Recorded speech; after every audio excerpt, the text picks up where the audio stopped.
એક બાજુ હવામાન વિભાગની આગાહી અને સવારે 6 વાગ્યાથી બપોરે 2 વાગ્યા સુધીમાં 76 તાલુકાઓમાં વરસાદ નોંધાયો છે। સવારે 6 થી બપોરે 2 વાગ્યા સુધીમાં સૌથી વધારે વરસાદ રાજુલામાં નોંધાયો। રાજુલામાં 7.83 ઇંચ વરસાદ નોંધાયો। અમરેલીના ખાંભામાં 4.25 ઇંચ, અમરેલીના લીલિયામાં 4.6 ઇંચ, સાવરકુંડલામાં 3.19 ઇંચ, જાફરાબાદમાં 2.99 ઇંચ, ભાવનગરના મહુવામાં 2.5 ઇંચ, બગસરામાં 1.65 ઇંચ, સોમનાથના ઉનામાં 1.5 ઇંચ, ગીર ગઢડામાં 1.5 ઇંચ, અમરેલીના ધારીમાં 1.42 ઇંચ, અમરેલી શહેરમાં 1.34 ઇંચ વરસાદ નોંધાયો।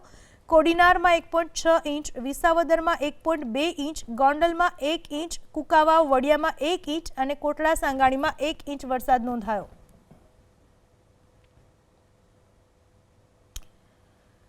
સવારે 6 થી બપોરે 2 વાગ્યા સુધીમાં અનેક જિલ્લાઓમાં વરસાદ નોંધાયો છે, જેમાં સૌથી વધારે વરસાદ અમરેલી જિલ્લામાં વરસવા પામ્યો છે। અમરેલી જિલ્લામાં લગભગ દરેક વિસ્તારોમાં વરસાદ વરસ્યો છે। 6 થી 2 વાગ્યા સુધીમાં કુલ 76 તાલુકાઓમાં વરસાદ અને સૌથી વધારે અમરેલીના રાજુલામાં 7.83 ઇંચ વરસાદ ખાબક્યો છે। તો અમરેલીનું ખાંભા, લીલિયા, સાવરકુંડલા પણ તેમાંથી બાકાત નથી। અમરેલી શહેરમાં પણ વરસાદ છે, જાફરાબાદમાં પણ વરસાદ। આ તરફ ભાવનગરના મહુવામાં પણ વરસાદ વરસ્યો, બગસરા, ગીર સોમનાથ, ગીર ગઢડા, તો સાથે જ કોડીનાર, વિસાવદર, કુકાવાવ વડિયા, કોટડા સાંગાણી આ તમામ જગ્યાએ આજે વરસાદ નોંધાયો છે।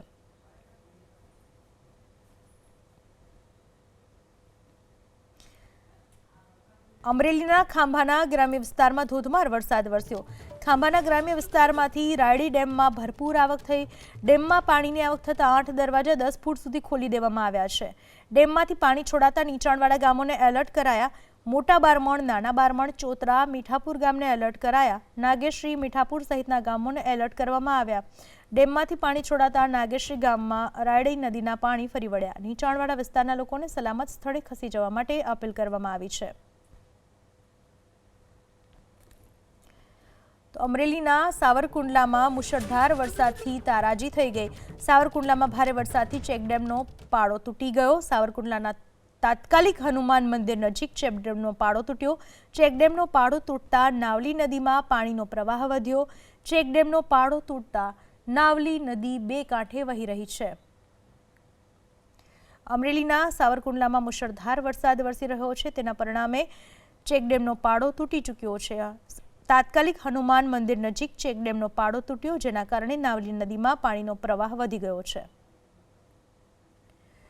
તો વાત કરીએ અમરેલીના સાવરકુંડલા પંથકમાં જ્યારે ધોધમાર વરસાદ વરસી રહ્યો છે, ત્યારે સાવરકુંડલાના બોરાડા ગામ નજીક પૂર સંરક્ષણનો પાળો તૂટ્યો। સંરક્ષણ પાળો તૂટી જતા બોરાડા ગામમાં પાણી ફરી વળ્યા। બોરાડા ગામમાં પાણી ફરી વળતા બોરાડા ગામ સંપર્ક વિહોણું બન્યું। બોરાડા ગામમાં જવા માટેનો રસ્તો અત્યારે બંધ થઈ ચૂક્યો છે। આ વિશે વધુ માહિતી આપવા આપણી સાથે જોડાઈ ચૂક્યા છે અમારા સંવાદદાતા, જે અમરેલી પંથકમાં વરસાદ વરસ્યો, એક બાજુ નાવલી નદી 2 કાંઠે વહી રહી છે, એક બાજુ બોરાડા ગામમાં પાણી ફરી વળ્યા છે। આખા જિલ્લાની સ્થિતિ શું છે? બંને જગ્યાએ ખાસ શું પરિસ્થિતિ છે? બિલકુલ, વહેલી સવારથી જ આમ તો કોસ્ટલ બેલ્ટ વિસ્તારના રાજુલા અને જાફરાબાદ પંથકમાં મુશળધાર વરસાદ વરસ્યો છે, ત્યારે ખાસ કરીને જે ખાંભાગીરના ગ્રામ્ય વિસ્તારોમાં ગઈકાલથી સવાર સુધી ધોધમાર વરસાદ વરસતા રાયડી નદી રાયડી ડેમ ઓવરફ્લો થયો છે। ત્યારે ઓવરફ્લો થતા 8 દરવાજા ખોલવાની ફરજ પડી છે। ત્યારે નીચાણવાળા મોટા બારમણ, નાના બારમણ, ચોતરા, નાગેશ્રી, મીઠાપુર સહિતના જે નીચાણવાળા જે ગામો છે તેને એલર્ટ કરવામાં આવ્યા છે। ત્યારે રાયડી નદીના દરવાજા ખોલતા રાયડી નદીના પાણી નાગેશ્રી ગામમાં ફરી વળ્યા છે। ત્યારે સાવરકુંડલા પંથકમાં પણ ધોધમાર વરસાદ શરૂ થયો છે। ત્યારે સાવરકુંડલાની વાત કરીએ તો બોરાળા ગામે પૂર સંરક્ષણનો પાળો તૂટી જતા વરસાદી પાણી બોરાળા ગામમાં ફરી વળ્યા છે અને બોરાળા જવા માટેના તમામ રસ્તાઓ હાલ અત્યારે બંધ થયા છે, એટલે બોરાળા સંપર્ક વિહોણું ગામ બન્યું છે। સાથોસાથ સાવરકુંડલા નજીક આવેલ જે હનુમાનજી મંદિર પાસેનો ચેકડેમનો પાળો પણ તૂટી ગયો છે।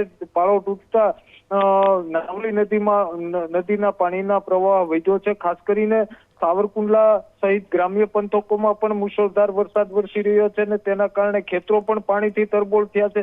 એટલે જે પ્રમાણે સવારથી સાવરકુંડલા, રાજુલા, જાફરાબાદના ગ્રામ્ય વિસ્તારોમાં ધોધમાર વરસાદ વરસતા ક્યાંક નદી નાળાઓ છલકાયા છે અને ખેતરો પણ પાણીથી તરબોળ થયા છે. ત્યારે વાત કરીએ તો રાજુલાના જે કોસ્ટલ બેલ્ટ વિસ્તારના ગામો છે, રામપરા, કોવાયા, ડુંગર સહિતના જે ગ્રામ્ય પંથકો છે તેમાં પણ મુશળધાર વરસાદ વરસ્યો છે. એટલે ડુંગર ગામના જે નીચાણવાળા જે મકાનો જે છે તેમાં પણ સ્થાનિક નદીના પાણી ઘૂસી ગયા છે. ત્યારે લોકોની ઘરવખરી પણ પલળી છે. એટલે જે પ્રમાણે અમરેલી જિલ્લામાં સતત વરસાદ વરસતા ક્યાંક ને ક્યાંક હવે નદી નાળાઓ છલકાયા છે અને ચેકડેમો પણ તૂટવા લાગ્યા છે. જી, આભાર આપનો તમામ માહિતી બદલ.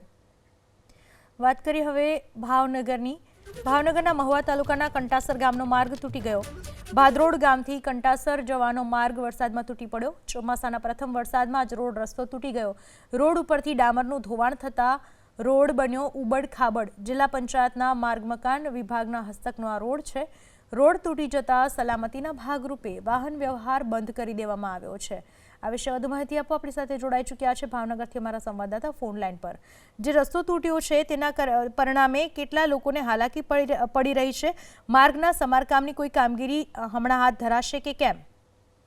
જો ભાવનગરના મહુવા તાલુકાના કંટાસર ગામનો આ માર્ગ છે કે જે 1 વર્ષ પહેલા બનાવવામાં આવ્યો હતો, પરંતુ પરિસ્થિતિ એવી થઈ છે કે જે ભારે વરસાદ થયો છે અને જે ઉપરવાસ વરસાદ પડ્યો છે તેના કારણે આ જે કંટાસરનો જે જવાનો મુખ્ય માર્ગ છે તે વરસાદના પાણીમાં ધોવાઈ ચૂક્યો છે, જેના કારણે એક તરફનો જે ભાગ છે તે તૂટી ગયો છે. જો કે હાલની પરિસ્થિતિ એવી થઈ છે કે અહીંથી મોટા વાહન ચાલકો હોય અથવા તો જે ઇમરજન્સી સેવાઓ હોય તે પણ ખોરવાઈ ચૂકી છે, કારણ કે આ રોડ ઉપરથી ચાલી શકાય એવી પણ પરિસ્થિતિ જોવામાં નથી મળતી. ખાસ કરીને જે ગ્રામજનો છે તેમનું પણ કહેવું છે કે આ જે માર્ગ તૂટી જવાના કારણે તેઓને 5 કિલોમીટર દૂરથી ફરીને જવું પડે તેવી પ્રકારની પરિસ્થિતિ થઈ છે. અને હજી સુધી જિલ્લા પંચાયતનું જે માર્ગ મકાનનું વિભાગ જે આવેલું છે તે હજી સુધી રાહતની માટે પહોંચ્યું નથી, કારણ કે તાત્કાલિક સમારકામ થાય તેવી ગ્રામજનો માંગ કરી રહ્યા છે. અન્યથા જો વધારે પડતો વરસાદ પડશે તો કદાચ મોટી દુર્ઘટના સર્જાય તો પણ નવાય નહીં, પરંતુ આજે કંટાસર અને ભાદરોડ ગામને જે જોડતો માર્ગ છે તે આજે સવારે જ તૂટી ગયો હતો. આભાર આપનો તમામ માહિતી બદલ. વાત કરીએ ભાવનગરના મહુવા તાલુકાના બિલડી ગામની. બિલડી ગામ સંપર્ક વિહોણું બની ગયું છે. વરસાદને પગલે પાણી ભરાઈ જતા ગામ સંપર્ક વિહોણું બન્યું. બિલડી ગામની પ્રાથમિક શાળા અને આંગણવાડીમાં વરસાદી પાણી ભરાઈ ગયા. 10 વર્ષ જૂની સમસ્યાનું કોઈ નિરાકરણ ન આવતું હોવાનો આરોપ લાગ્યો છે. વહીવટી પ્રશાસનના અધિકારીઓ પણ બિલડી ગામની સ્થિતિ અંગે અજાણ છે. બોલો, 10 વર્ષથી સમસ્યા છે અને અધિકારીઓને કોઈને ખબર જ નથી. અધિકારીઓ 10 વર્ષ જૂની આ સમસ્યાથી અજાણ હોવાનું જાણવા મળી રહ્યું છે. વરસાદને પગલે હાલમાં બિલડી ગામ સંપર્ક વિહોણું બની ગયું છે. પ્રાથમિક શાળા અને આંગણવાડીમાં પણ વરસાદી પાણી ભરાયા છે.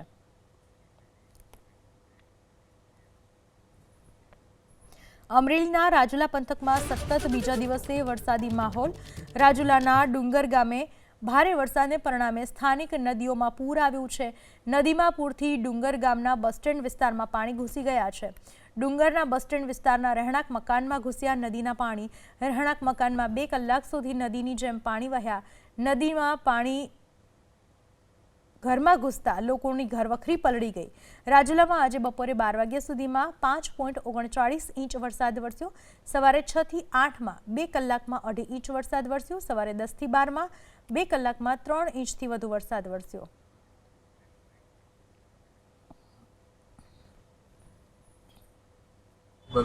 સવારે 10 વાગ્યાના આજુબાજુ આવી ગયું હતું અને પાણી 15 મિનિટની અડધી કલાકની અંદર પૂરા ઘરમાં ને અંદર આવવા માંડ્યું પાણી. અને બધી ઘરની વસ્તુ બધી પલળી ગઈ ને બસ સ્ટેન્ડ વિસ્તારના આખા એરિયામાં બધે ગોઠણ સુધી પાણી ભરાઈ ગયું છે. 10 વાગે પાણી આવ્યું સાહેબ. 2 કલાક સુધી અમારા ઘરમાં પાણી આવ્યું છે. કર વધી રહ્યો. અમારા અનાજ પલળી ગયો, કપડાં પલળી ગયા, શેટીમાં ગાડલા ગોદડા બધું પલળી ગયું સાહેબ. તો હજી કોઈ આવ્યું નહોતું તંત્ર. કેટલી કલાક પાણી 2 કલાક પાણી આવ્યું છે. અમરેલીના સાવરકુંડલામાં મુશળધાર વરસાદ બાદ નાવલી નદીમાં પૂર આવ્યું. સાવરકુંડલાની નાવલી નદી 2 કાંઠે વહેતી થઈ. સાવરકુંડલા શહેરના બ્રિજ ઉપરથી વહેતું થયું પાણી. નાવલી નદીનું પાણી બ્રિજ ઉપરથી વહેતું થતાં વાહન વ્યવહાર બંધ કરાયો. નાવલી પોલીસ ચોકી સુધી પહોંચ્યો પાણીનો તેજ પ્રવાહ. પ્રથમવાર સિઝનમાં નાવલી નદીએ ધારણ કર્યું રૌદ્ર સ્વરૂપ. ગીર સોમનાથના ઉનાના સૈયદ રાજપરા ખાડીમાં ભારે પવન સાથે વરસાદ વરસ્યો. ભારે પવન સાથે વરસાદથી 5 થી 6 બોટ અને 2 થી 3 હોડી સમુદ્રમાં તણાઈ ગઈ. તેજ પવનના કારણે લંગર તૂટી જતા બોટ દરિયાના પાણીમાં તણાઈ. એક બોટમાં ફસાયેલા 4 માછીમારોનું કોસ્ટગાર્ડે રેસ્ક્યુ કર્યું. કમલેશ બારૈયા, નરસિંહ બામણિયા, રવજી અને રામજી શિયાળનું રેસ્ક્યુ કરવામાં આવ્યું. ચારેય માછીમારોને નવા બંદર ખાતે સુરક્ષિત કોસ્ટગાર્ડે પહોંચ્યા. દરિયામાં કરંટના કારણે માછીમારોને દરિયો ન ખેડવાની પ્રશાસને સૂચના આપેલી છે. સૈયદ રાજપરા ગામે જે કાંઠા ઉપર લંગારેલી માછીમારોની 4 થી 5 બોટો છે તે દરિયાની અંદર તણાઈ હતી. સાથે સાથે 2 થી 3 નાની બોટો છે તે પણ દરિયાની અંદર તણાઈ હતી અને તેને સુરક્ષિત બંદર ઉપર પરત લાવવામાં આવી છે. જોઈ શકાય છે મા ચામુંડા કૃપા નામની જે આ બોટ છે, આ બોટ જે સમુદ્રની અંદર તણાઈ હતી, જેમાં 4 જેટલા માછીમારો પણ સવાર હતા અને કોસ્ટગાર્ડ દ્વારા તમામને બંદર ઉપર પરત લાવવામાં આવ્યા છે. હોડીઓને પણ કોઈ હોડીને થોડું નુકસાન થયું છે, પરંતુ અત્યારે બંદર ઉપર આ તમામ હોડીઓને પણ લાવવામાં આવી છે. સાથે સાથે જે માછીમારો હતા તેને પણ સુરક્ષિત બંદર ઉપર પરત લાવવામાં આવ્યા છે. હવામાન વિભાગે પણ ગીર સોમનાથમાં વરસાદની આગાહી કરી હતી. વેરાવળ બંદર ઉપર 3 નંબરનું સિગ્નલ પણ લગાવેલું છે અને માછીમારોને દરિયો ન ખેડવાની પણ સૂચના આપવામાં આવી છે. અર્જુનવાળા, એબીપી અસ્મિતા, ગીર સોમનાથ. ગીર સોમનાથના ઉનાના ગાંગડા ગામે નદીનો પાળો તૂટ્યો. રૂપેણ નદીનો પાળો તૂટતા નવા પ્લોટ વિસ્તારમાં નદીના પાણી ઘૂસી ગયા. નવા પ્લોટ અને નજીકના ઊંટવાડા રોડ વિસ્તારમાં પાણી ઘૂસ્યા. નદીના પાણી ઘૂસતા 250 લોકો ત્યાં ફસાયા હતા.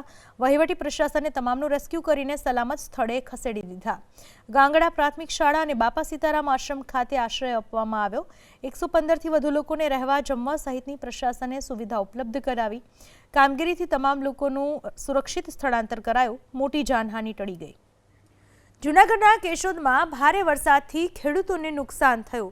અધૂરા રોડના કામના કારણે ખેતરોનો પાક ધોવાયો. 4 વર્ષથી રોડનું કામ અધૂરું હોવાનો ખેડૂતોનો આરોપ છે. પાણીના નિકાલની વ્યવસ્થા ન હોવાથી ખેતરોમાં પાણી ફરી વળ્યા.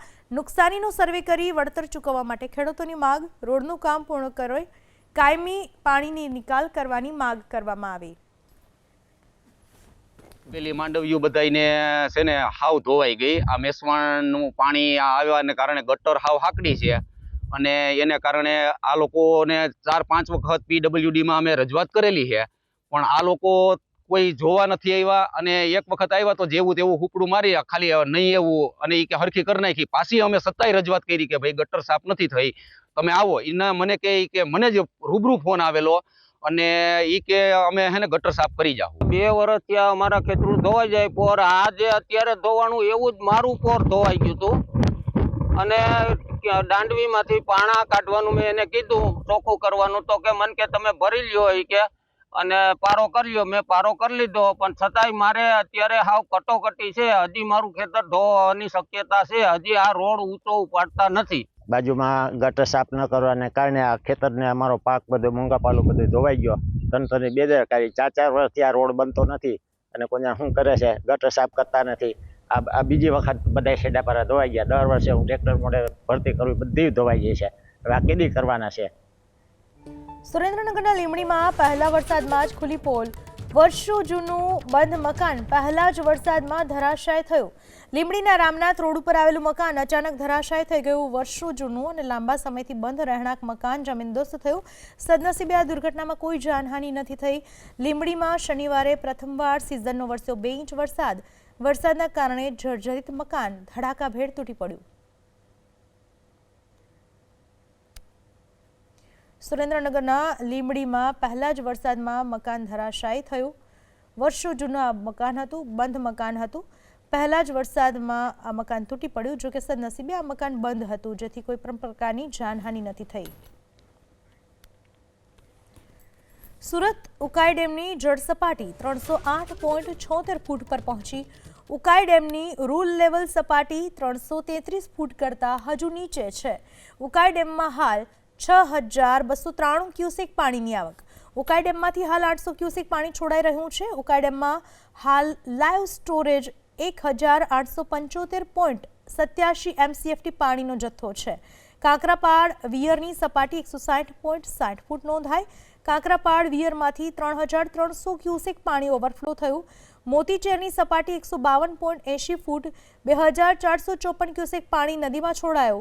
સુરતના રાંદેર સિંગણપોર વિયર કમ કોઝવેની સપાટી 6.79 મીટર પહોંચી।